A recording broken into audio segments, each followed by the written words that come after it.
Okay. I'm not sure how many people will need this video. I spilt inside of my Gskill KM250. The old ones used to just have like screws under the keys, and you could obviously just take it apart that way.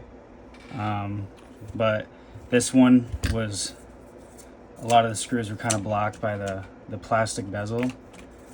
And you just couldn't get to them or get it apart. So I looked up online and I couldn't find anywhere, literally nowhere online that I could find to take this apart. So I just want to show how. Basically it snaps together. I'm only gonna do it for a part of it. So it snaps together, and I did almost no damage with a very thin metal thing. You don't need a plastic one. I mean, you could probably use it, but I started it in the corner. It kind of had a gap, and then you can just literally, you know, just run it straight across, and it'll pop open. So then you can get at the screws and take it apart and clean it.